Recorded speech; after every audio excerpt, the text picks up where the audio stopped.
हाँ, करें स्टार्ट।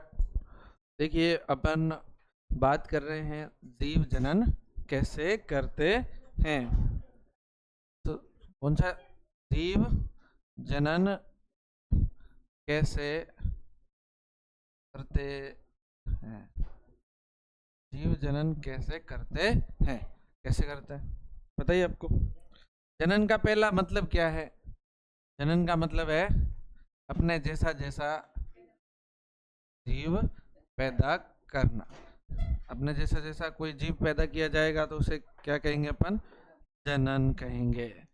और एक है जनन करते क्यों है। तो इसका कारण क्या है? मानव प्रजाति को नहीं, किसी भी प्रजाति को, सारी जो लोग जनन करते हैं ना, किसी, क्योंकि भाई सीधी सी बात है, जैसे मेरी उम्र है तो मेरी उम्र कुछ ज्यादा थोड़ी है, कोई मैं करोड़ साल थोड़ी जीऊंगा। भाई अपन तो किसी भी जीव की उम्र इतनी लंबी थोड़ी है। कुछ समय बाद वो तो मर जाएगा, और मर जाएगा तो फिर तो जनन नहीं किया, नए बच्चे पैदा नहीं हुए तो क्या बातें मत करो, समझो, सामने देखो, किताब में कुछ नहीं रखा।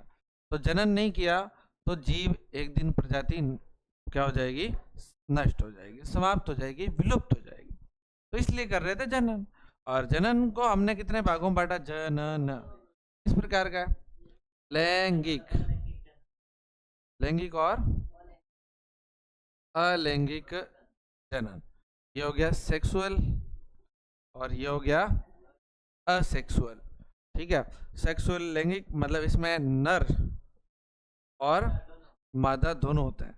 नर तथा मादा दोनों की भागीदारी से बच्चा पैदा होता।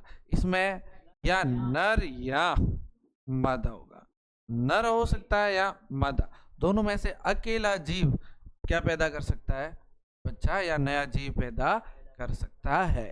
ठीक है। अच्छा, सिंपल सी बात एक हमने ये देखी कि जैसे अपन देखते हैं, जैसे कुछ पशुओं में जैसे मादा पशु हैं उनमें नर की बिना मिलाए अपन क्या करते हैं, कोई इंजेक्शन के थ्रू अगर नया बच्चा पैदा करवाते हैं तो क्या वो अलैंगिक जनन में आ जाएगा? उसमें वो तो सिर्फ मादा होती है, इंजेक्शन होता है नर। तो आपको ध्यान रखना है कि उनमें शुक्राणु होते हैं, नर के शुक्राणु लिए जाते हैं। तो नर के शुक्राणु लिए तो भले नर नर दे, भले डायरेक्ट इंजेक्शन से लगाया जाए, कैसे भी लगाएं, पर कुल मिला के सेक्सुअल रिप्रोडक्शन होता। हम असेक्सुअल रिप्रोडक्शन पहले पढ़ रहे थे, अलैंगिक जनन पहले पढ़ रहे थे, और हमने उसमें एक जनन पढ़ा था। पहले तो हम एक कोशी के जीवों में पढ़ रहे थे। कौन से जीव? एक कोशिकीय जीव। और एक कोशिकीय जीवों में हम पढ़ते हैं तो हमारे पास सबसे पहले एक विधि आती है जिसका नाम है विखंडन। कौन सी विधि है? विखंडन का अर्थ है कि एक जीव दो या दो से अधिक टुकड़ों में टूटता है। एक जीव दो या दो से अधिक टुकड़ों में टूटता है तो क्या बन जाता है? नया जीव। और जैसे इसी को हमने कितने भागों में बांटा? दो तीन भागों में। एक तो है द्विखंडन। कौन सा खंडन है? खंडन को या विखंडन एक ही बात है। द्विखंडन का अर्थ होता है कोई भी जीव दो समान भागों में टूटता है और टूट करके क्या बनाता है? नया जीव बनाता है। सही बात है। तो आप इसका इस प्रकार का जनन किस में देखेंगे? ये देखेंगे आप अमीबा में। किस में देखेंगे?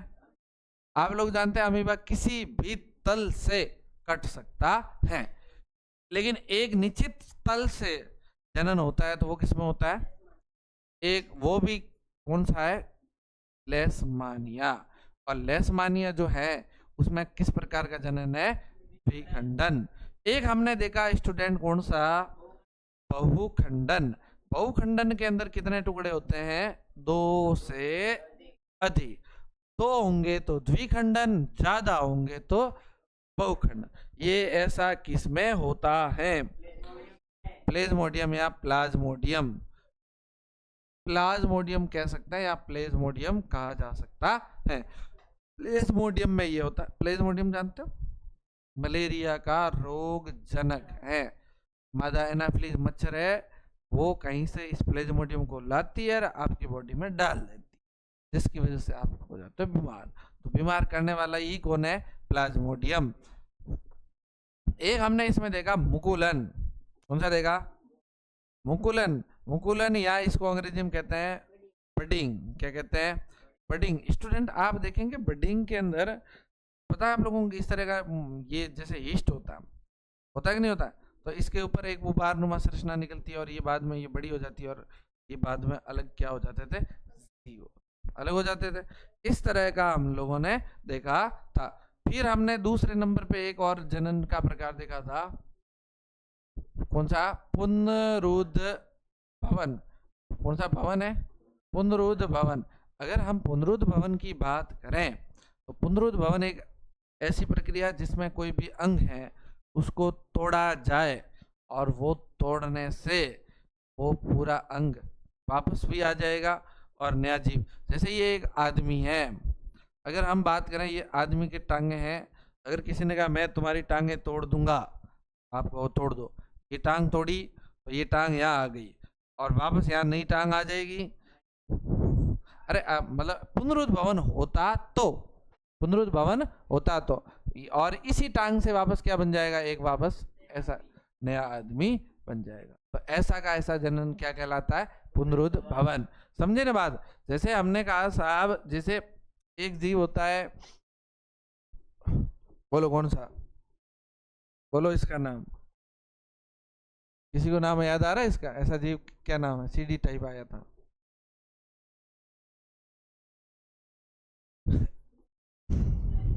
स्पायरोगायरा। स्पायरोगायरा के अंदर क्या होता है? ये एक जीव है, अगर आपने इसके टुकड़े किए तो ये कितने टुकड़ों में वापस क्या बन जाएगा? है कि नहीं है? इसी तरह से एक जीव और है,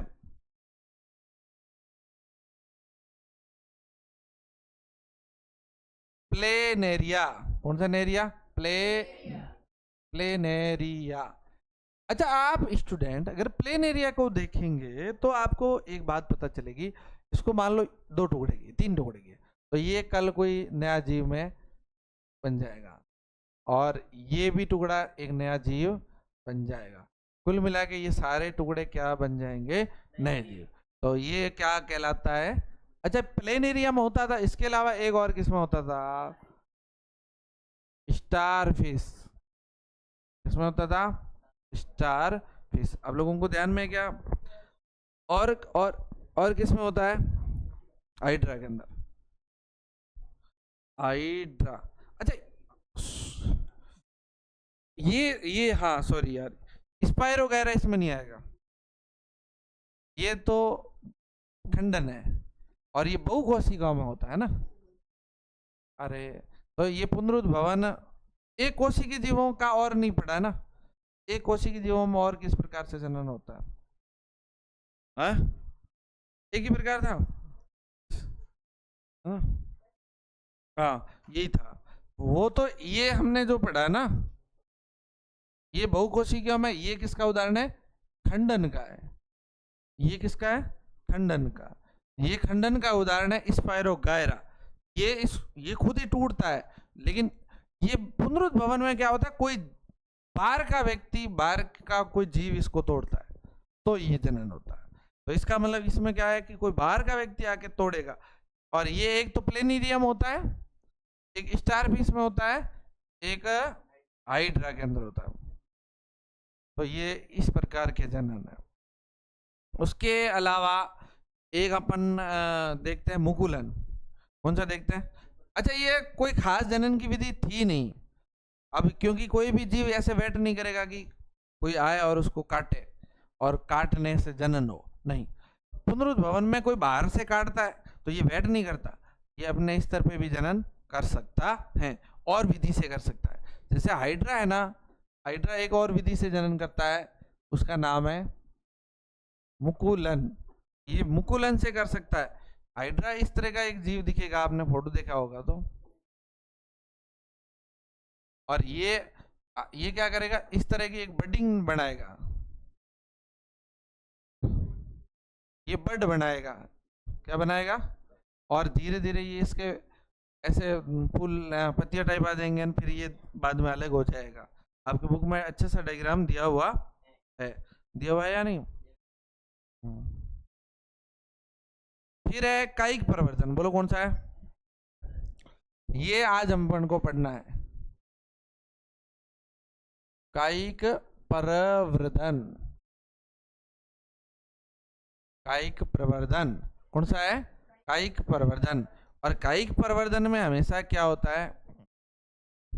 कायिक प्रवर्धन में देखो, जैसे पौधे के कुछ पार्ट है, जैसे कायिक पार्ट जिसे हम कह सकते हैं जड़ है, तना है, या पत्ती है।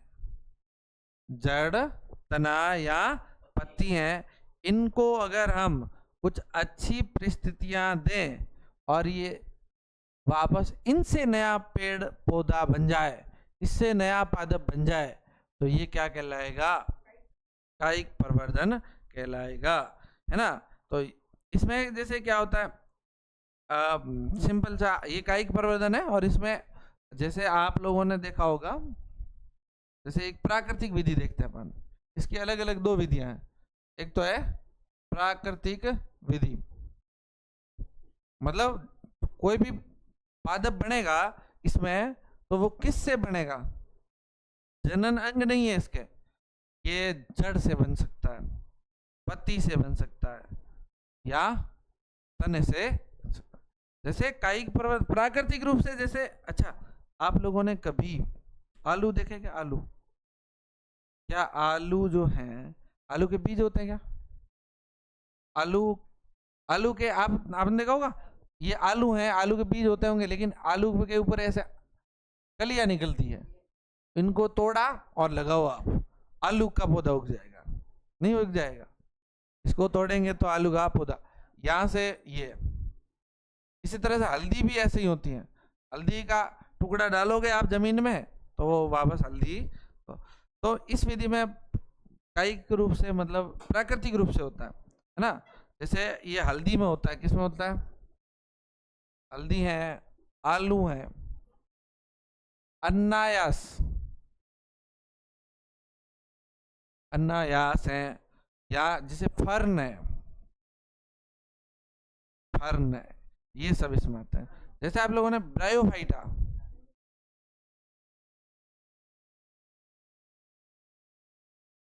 ब्रायोफाइटे का एक पौधा है, आप पत्ती देखो यहाँ पर, जिसका नाम है ब्रायोफिलम। पत्ती है क्या? कौन सी फिल्म है? लिखा हुआ है। इसमें क्या होता है, पत्ती से पौधा बनता है। जैसे ये पत्ती होगी तो इससे पौधा निकलेगा, है? हाँ मतलब निकल जाएंगे हम, सही है कि नहीं है? तो ये कौन सी विधि थी? प्राकृतिक। और अब आप कृत्रिम रूप से भी कर सकते हो। कैसे कर सकते हो? कृत्रिम रूप से करने के इसके दो तरीके हैं। कितने तरीके हैं? एक तो है कतरन, और एक है नहीं, कतरन कहाँ से? कतरन, और एक है कलम, कलम बांधना। हम लोगों ने नाम सुना कलम बांधना?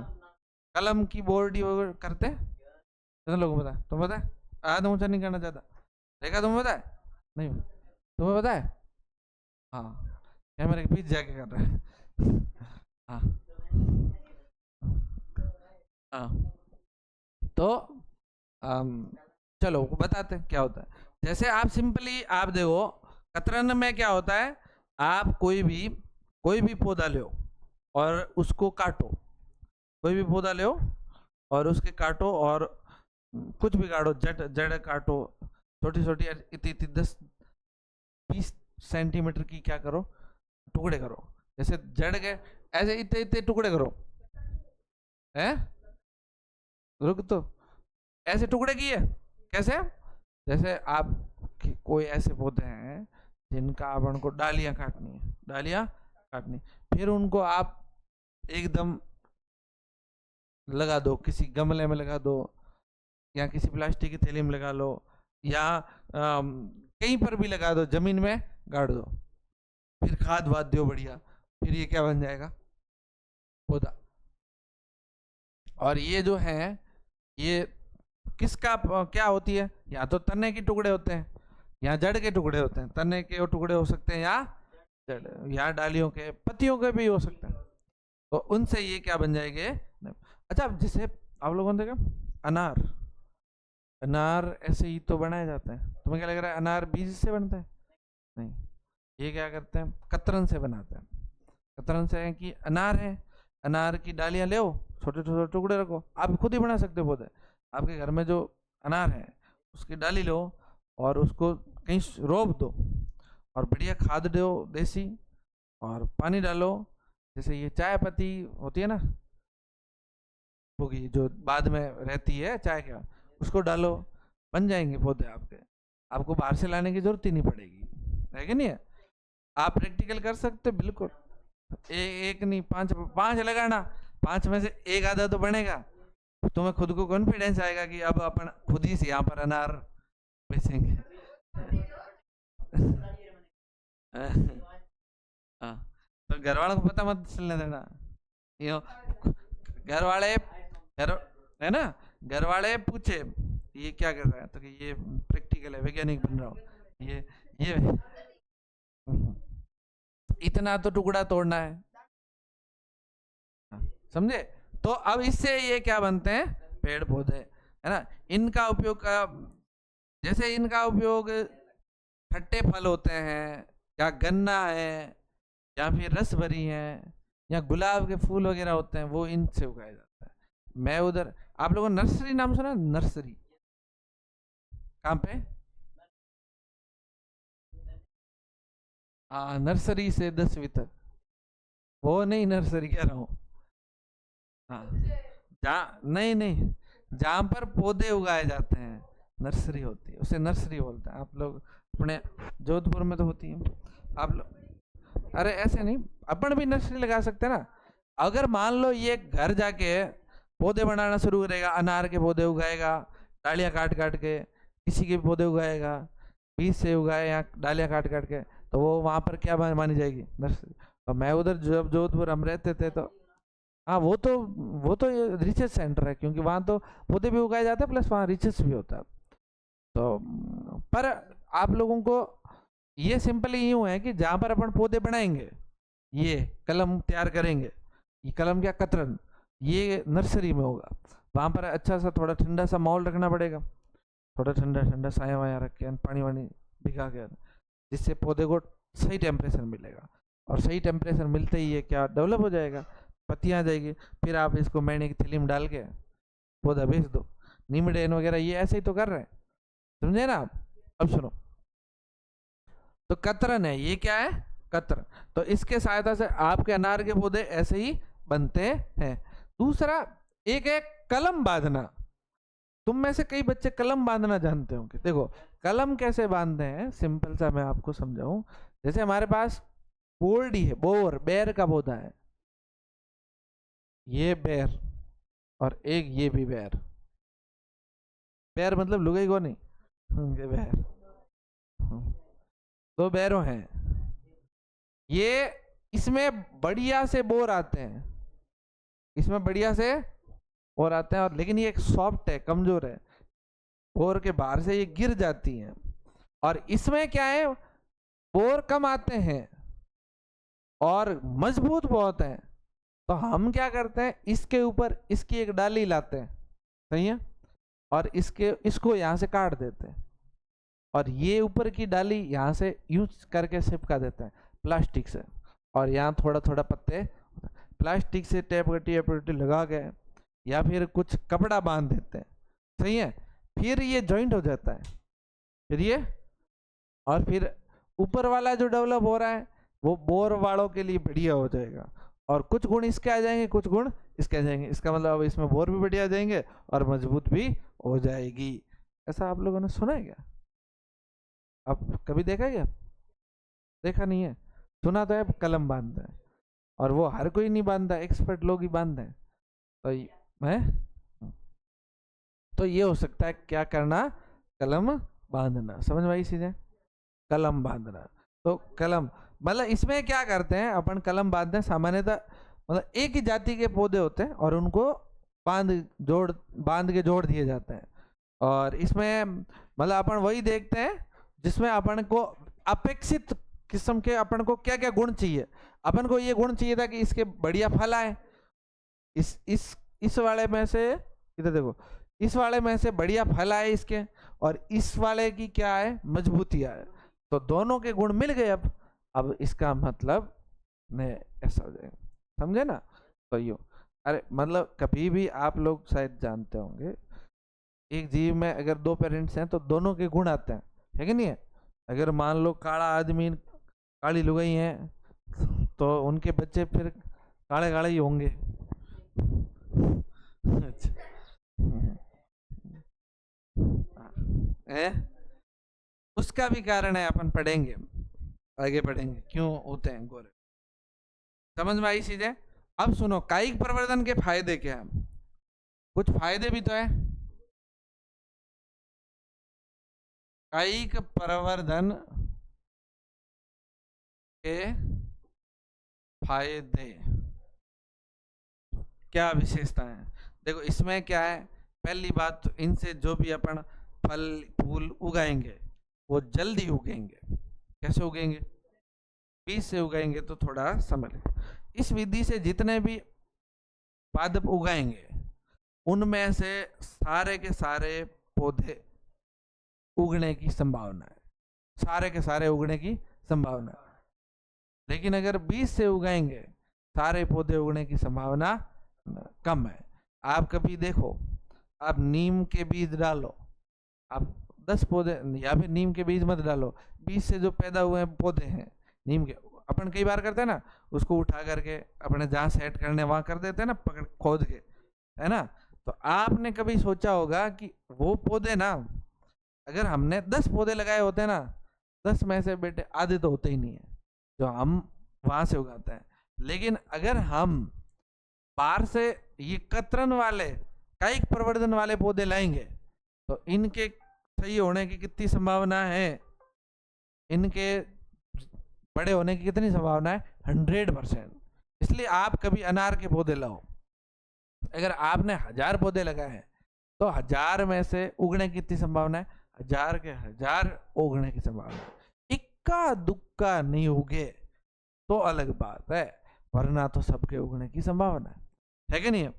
लेकिन अगर हम 20 से अनार को बोते तो आधे नहीं उगते, आधे नहीं उगते। तो आप लोगों को ध्यान में आ जाएंगे। तो लैंगिक जनन में तो बहुत कम संभावना रहती है। आप सोचो, आप बाजरी बोते हो तो कितनी बाजरी अपन ढोलते हैं, उनमें से आधी उगती है, आधी भी नहीं उगती, आधी तो अगले साल उगती है कि नहीं है, तो कम उगती है। इसके अलावा इस विधि का फायदा यह है कि कुछ पौधे ऐसे हैं जिनमें बीज बनाने की क्षमता नहीं है। तो बीज बनाने की क्षमता, जैसे आप लोगों ने ऐसा कोई पौधा देखा जिसमें बीज नहीं है, केले में बीज नहीं होता है कि नहीं। आप नॉर्मली जैसे उसको देखो, सेब के बीज कैसे हैं, आपने कभी नोट किए, बहुत ही कम क्षमता उसमें, है कि नहीं है। तो इसका मतलब ऐसे पौधों को भी इनसे उगाया जा सकता। इसका एक खास बात यह है कि इसके अंदर जितने भी जो भी गुण आएंगे वो पेरेंट्स के गुण सेम आएंगे, पेरेंट्स के ही गुण आएंगे, नया गुण नहीं आएगा। मतलब जैसे मान लो आपने एक ऐसा अनार लिया बहुत मजबूत, कैसा अनार है, बहुत मजबूत है पौधा, और उसके बहुत बढ़िया मीठे और मोटे अनार लगते हैं, और इसके अंदर रोग प्रतिरोधक क्षमता इतनी है कि आप दवाई नहीं भी डालो ना तब भी लगते हैं अनार। तो अब हमने इसके टुकड़े कर कर करके हमने कतरन की, तो जो भी पौधे होंगे ना उनमें ये सेम के सेम गुण आएंगे, as it is same, 1% change नहीं होगा। तो बताओ, ये भी तो फायदा है कि नहीं है। तो अपन उसी पौधे की कतरन करते हैं, किसकी, जिसके बेस्ट गुण है, अपन को दिखेगी, अपन को तो यही ऐसा ही चाहिए, तो वैसा हम कर सकते हैं। समझ में आई कि नहीं। इसके अलावा इसमें कायिक प्रवर्धन में फसल है या सब्जियां हैं जल्दी उगती है, जल्दी तैयार हो जाती। अगर आप आलू हैं, आलू का बीज भी होता है ना वैसे यूं तो, अगर आप आलू को कायिक प्रवर्धन से उगाओगे तो 3 महीने में तैयार हो जाएगा आलू। कितने महीने में, 3। और अगर बीज से उगाओगे तो 15 महीने लगेंगे। कितने महीने लगेंगे, 15। इसका मतलब कौन सा ठीक पड़ रहा है, कायिक प्रवर्धन ठीक पड़ रहा है। और दूसरा, अपन जैसा आलू लेंगे जिसका कायिक अपन प्रवर्धन कर रहे हैं, पेरेंट्स के समान समान गुण आएंगे, सही है कि नहीं है। फिर आती है कमियां, कुछ तो कमियां भी रही होगी ना, तुम्हें क्या लगता है क्या कमियां दिखती है? जैसे आप अनार को ध्यान में रखते हुए बताओ। इसमें यह है कि पौधे 100% उगते हैं, 1000 लगाए तो 1000 के 1000 उग गए। अब बताओ 1000 इस जमीन में कितने पौधे उग गए? 1000 लगाए तो 1000, इसका मतलब बहुत ज्यादा पौधे उग गए। ज्यादा पौधे उगने की वजह से ये हुआ कि यहाँ पर खाद जो है, पानी है, उसको लेके इनके बीच में कंपटीशन होता है। वो सोचता है मेरे को खाद मिले, वो सोचता है पास वाला पौधा सोचता है मेरे को मिल जाए। सब पानी, वो सोचता है मेरे को ज्यादा पानी मिले, वो सोचता है मेरे को ज्यादा मिले। और खनिज लवण है, उन सबको लेकर इनके बीच में प्रतिस्पर्धा होती है, आपस में प्रतियोगिता बढ़ जाती है, कंपटीशन बढ़ जाता है कि नहीं है कंपटीशन। इसीलिए तो आप लोगों ने देखा होगा अनार में टाइम टाइम पे खाद डालना पड़ता है, टाइम पे पानी चाहिए, है कि नहीं है, ये कारण रहते हैं, तो कंपटीशन बढ़ जाता है। और इसके अलावा इनसे जो भी फल या सब्जियां बनती है कायिक प्रवर्धन से, इनको हम लंबे समय तक भंडारित करके नहीं रख सकते। क्या नहीं कर सकते? भंडारित नहीं कर सकते। इसका क्या मतलब है? इसका मतलब ये है कि आप इसको लंबे समय तक रख नहीं सकते। जैसे अगर आपने अनार, ये सब्जी आलू है, वो आपने काफी 15 महीने में तैयार किया है, 20 से तैयार किया, तो उसको लंबे समय तक रखो, खराब नहीं होगा। लेकिन आपने अगर कायिक प्रवर्धन से किया है तो लंबे समय तक उसको नहीं रख सकते। बात समझ में आई? इसके अलावा इसमें यह है कि मान लो इस पौधे से आपने कतरन तैयार किया और आपको पता नहीं चला इसके अंदर एक बीमारी थी, तो जितने भी आपने पौधे तैयार किए सारी के अंदर क्या होगी? बीमारी ही होगी। अब आप लेके आए घर में, अगर सॉरी नष्ट, ऐसा। या फिर मान लो आपने कोई पौधा तैयार किया कतरन में, इसमें एक बीमारी लग गई ना, कोई खतरनाक बीमारी, तो ये बीमारी आसानी से सारे के सारे पेड़ जो भी पौधे हैं उनमें फैल जाएगी, उनमें फैल जाएगी, आसानी से निपादों में लग जाएगी। क्योंकि ये बीमारी है वो इसका सेम डीएनए होता है, सेम है, तो ये इसको भी होती है, इसको भी, सबको ही एक साथ होती रहती है। जीवाणु सब में एंटर करता है और सबको बीमार कर देता है। अगर क्योंकि इसमें तो रोग प्रतिरोधक क्षमता तो सेम है, लड़ने की क्षमता रोगों से सेम है, क्योंकि ये एक ही जनक से बने हैं, तो इसका मतलब ये भी नुकसान होता है। इसके अलावा इसमें नए गुण पैदा नहीं होते, इसमें नए गुण पैदा नहीं होते। नए गुण पैदा नहीं होने का अर्थ ये है कि कोई भी लैंगिक जनन होता है ना, तो उसमें कुछ न कुछ फर्क आता है, कुछ न कुछ क्या आता है? फर्क। मतलब जो पहले जीव होता है उससे थोड़ा सा बदलाव। जैसे आपके माँ बाप से आपके अंदर कुछ परिवर्तन आया, ऐसे आपके दादे में जो जो थे गुण, उसमें कुछ कुछ परिवर्तन आ गया, नए गुण आ गए। अपन में क्या आ जाते हैं? नए गुण। आने वाली पीढ़ियों में नए गुण आते हैं। अब नए गुण आने से क्या होता है? जैसे जैसे सिंपल सा है कि वातावरण बदलता है, वातावरण के अंदर परिस्थितियां बदलती रहती है। तो अगर नए गुण हमारे में नहीं आएंगे, हम सेम रहे और वातावरण बदलता रहा, तो हम वातावरण के साथ संतुलन नहीं बिठा पाएंगे ना। तो इसमें नए गुण नहीं आ पाते हैं, और नए गुण नहीं आते हैं तो फिर सही नहीं होता है। और इसमें ये कुछ बातें आप लोगों को ध्यान में रखनी। बोलो ठीक बात? तो ये कौन सा प्रवर्धन था? बोलो कई प्रवर्धन ठीक है क्या? ऐसे इसमें नए गुण नहीं आते, विभिन्नता आनी चाहिए। हर एक प्रजाति है उसमें क्या है? विभिन्नताएं आनी चाहिए। बोलो समझ में आई चीजें? नेक्स्ट है एक बीजाणु समासंग। बीजाणु समासंग, बीजाणु समासंग क्या होता है? बीजाणु समासंग, देखो ये एक ऐसी प्रक्रिया है जिसमें कोई भी जीव है वो अपने बीजाणु बनाता है। क्या बनाता है? बीजाणु। जैसे एक राइजोपस करके है,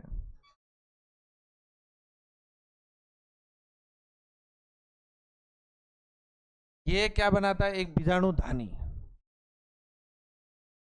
क्या बनाता है? बीजाणुधानी।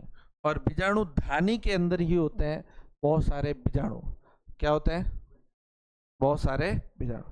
अब ये बीजाणु यहाँ पर काफी समय तक पड़े रहते हैं। परिस्थितियां जैसे ही ठीक होती है, बाहर का वातावरण अगर पौधे को लगता है कि ठीक है, तो ये क्या करेंगे, इस बीजाणुधानी को खोलेंगे। खोलेंगे तो ये बीजाणु सारे के सारे बाहर आ जाएंगे। आ जाएंगे कि नहीं आ जाएंगे? और ये प्रत्येक बीजाणु जो है वो एक नया पादप या नया जीव बन जाएगा। वो एक नया जीव बन जाएगा। तो ये कौन सा था? बीजाणु। बीजाणुधानी होती है ये बीजाणुओं की रक्षा करती है। इसके ऊपर बीजाणुधानी होती है। ये बीजाणुओं की क्या करती है?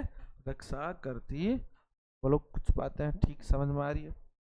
ठीक है। तो ये था कौन सा जनन? अलैंगिक जनन। अब अपन देखेंगे लैंगिक जनन।